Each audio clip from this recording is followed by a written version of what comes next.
Hey, it's Adam, your internet chess coach. In today's video, we're going to continue our analysis of Hikaru's Blitz games online, try to understand how uh, he plays, look at the ideas, and see how he's able to consistently win against very strong opponents.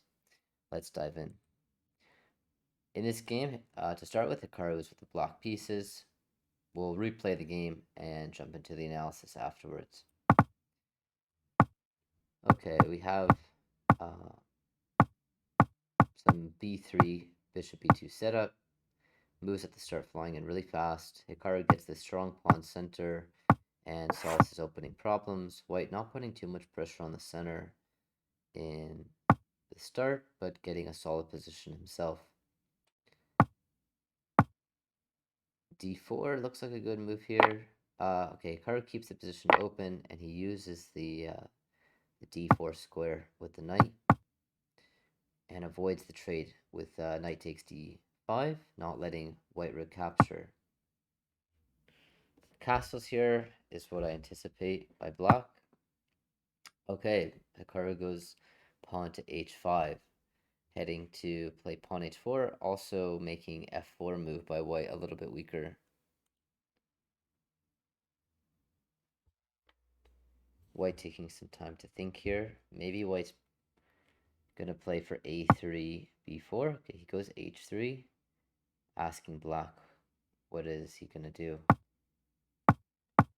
And Hikaru goes for this setup again, where he fixes the pawn structure on the king side, not letting white play pawn to f4.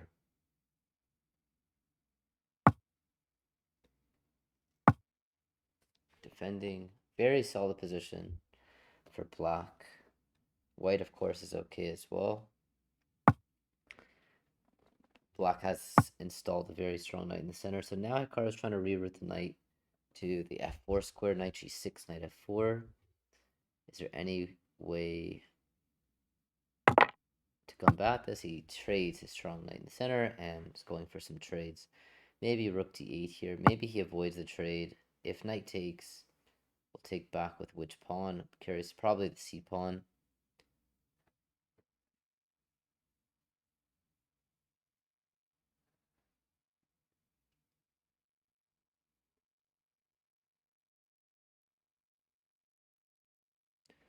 The big problem I see for white is that bishop on g2.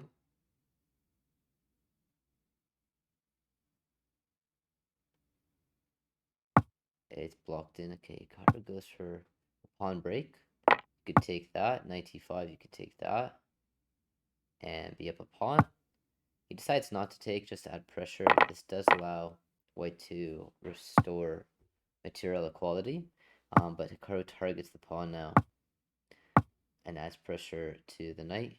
Queen f7, keeping an eye on the 7th rank. Bishop f8 to move here.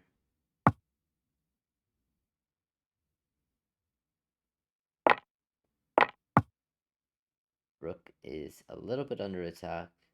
Maybe he'll try to trade off the queens now. This is allowing... Okay.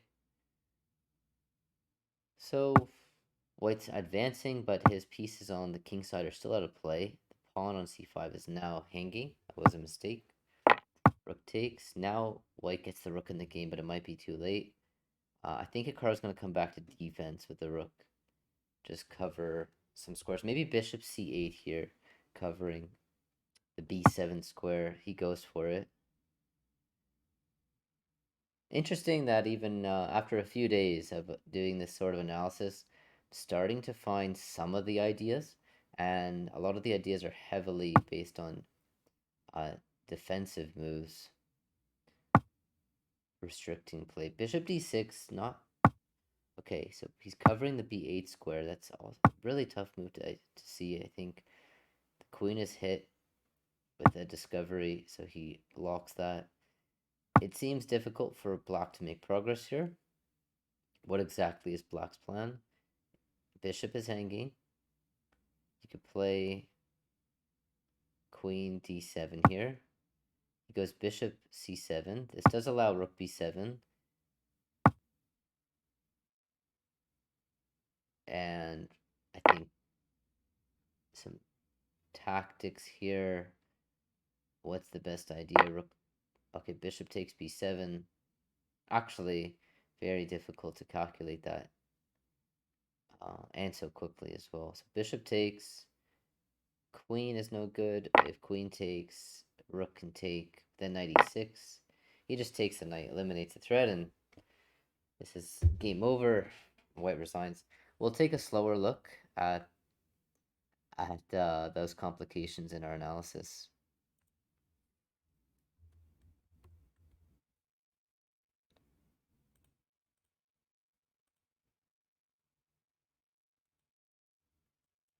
All right.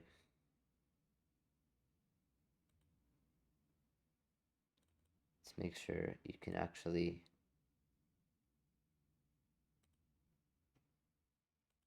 see the analysis to start with.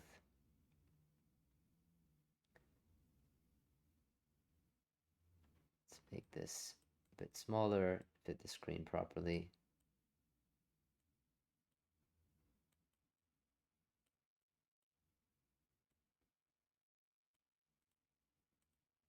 Okay, it's a bit cut off. I'm going to make the board smaller on Lichess.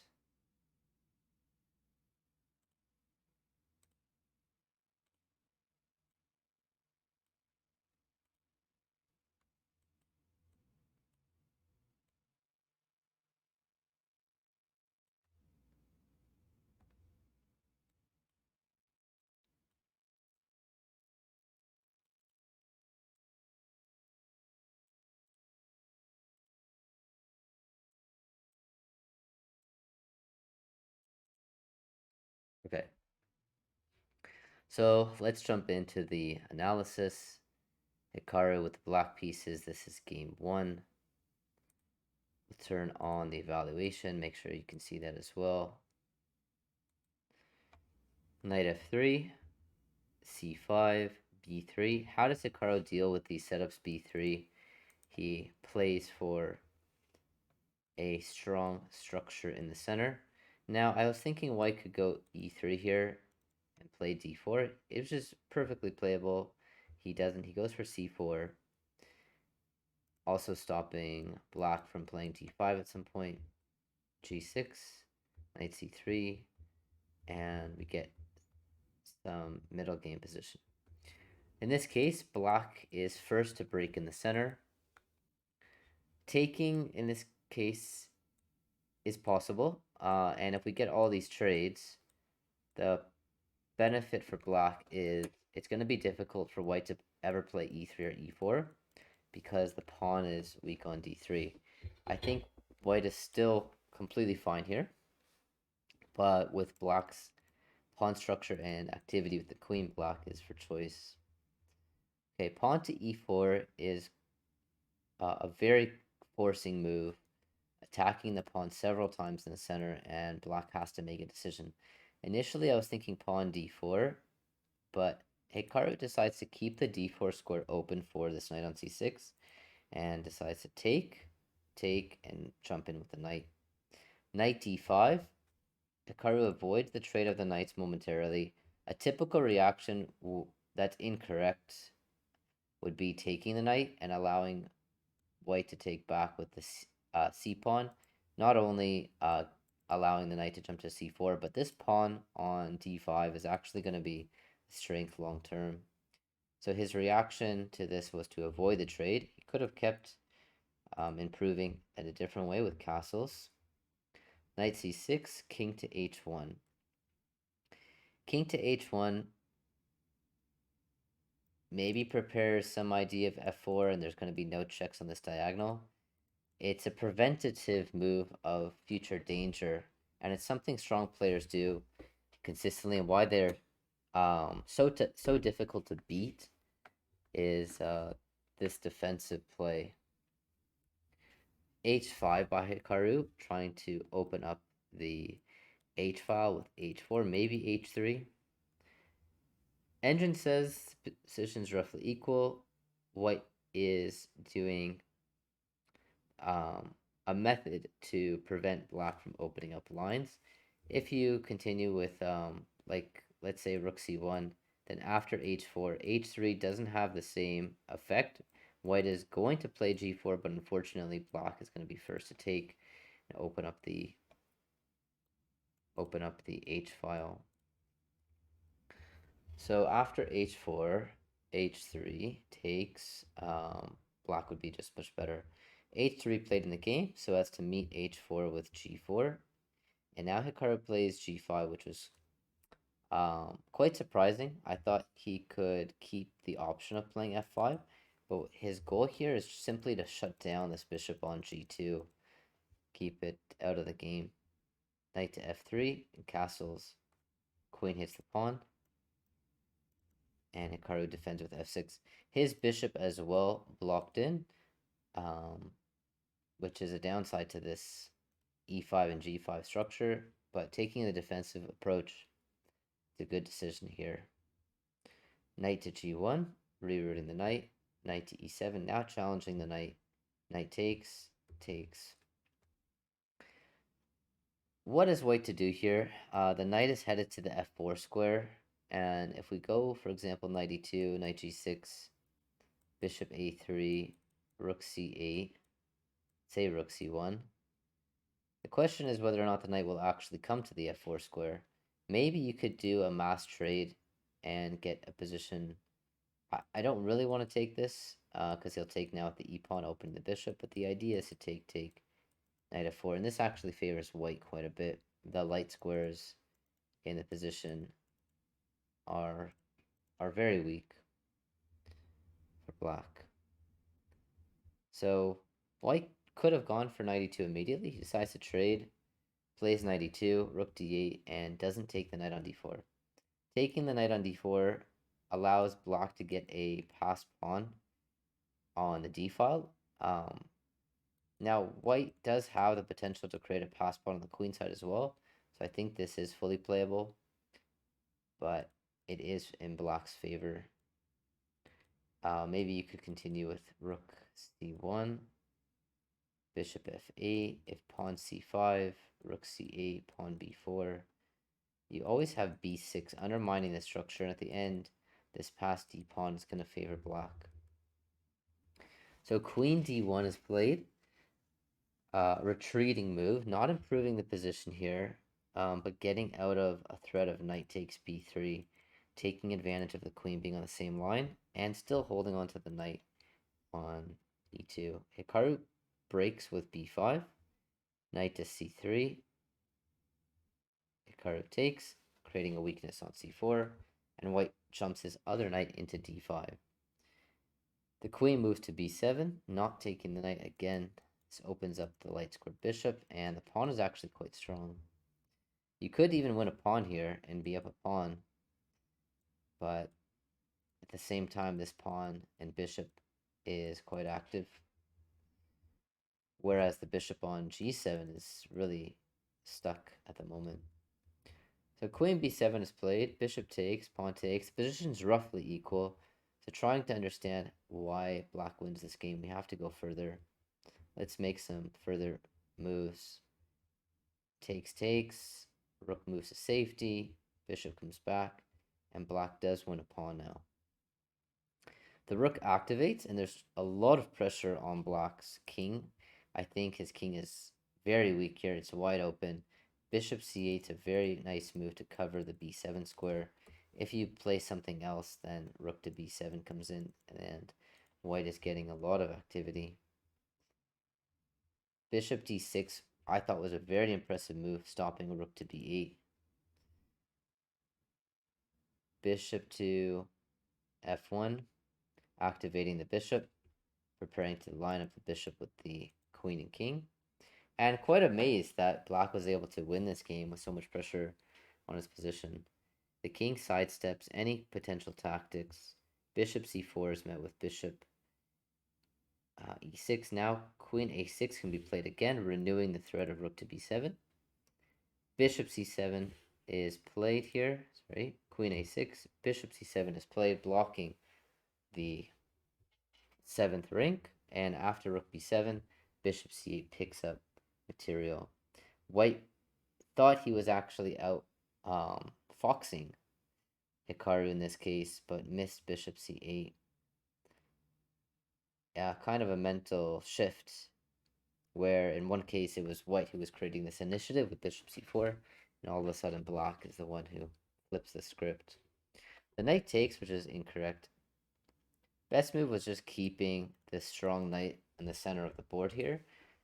And material is going to be in black's favor, but it's not the end of the story after takes. The knight is so strong, it can never be kicked away. The bishop as well, targeting the queen. Black can't make too much use of this position. If you can start pushing the pawn, but the queen can take, hitting the rook. And after rook c1, king g2, d2, queen to a4 stops the pawn. So he reacted by going into complications. Not sure how much he calculated here. Hikaru saw right through the complications. And after knight takes c7, he takes, attacking the queen first. If you take the queen, you lose your queen. And after knight takes, we have a check. King has to move, and now we pick up the bishop, and black is at material. And after takes, Hikaru takes, and white resigns the game. All right, let's go to our analysis now, separate analysis of these games. Game number one, we have, I'm going to see it from Hikaru's perspective. We have a c5 setup, c5, d6, and e5 against b3, c4, and bishop b2. Main reason for win, Hikaru found a tactical idea, renewing a previous potential threat. Actually, renewing a previous potential defensive move, which turned out to be a threat. So a move that happened previously can happen again. A lot of times, lower levels. Once the game shifts from a position where a defensive move stops a plan immediately, we then kind of forget about it and think, okay, well, the defensive move happened in the past, the game flows forwards, now we need to find new ideas. He's treating the position as if the past is still present, and he's able to mentally adjust and say, okay, let's go back and do the same defensive idea. If it worked before, why can't it work again? Which is definitely a difficult thing to do. We think the game flows forwards, and he doesn't have that mental blockage or some sort of he has mental flexibility to come back to previous ideas. Main reason for loss, I think white was still fine after the loss of material, but white's reaction to the loss of was wasn't accurate, and he could have kept his strong knight on d5. Okay, some notes about this position. The game was roughly equal the entire time, and white was the one pressing on the queen side. Black was up a pawn, but with white pressing, it's notable that Hikaru's defensive skills prevented white from breaking through.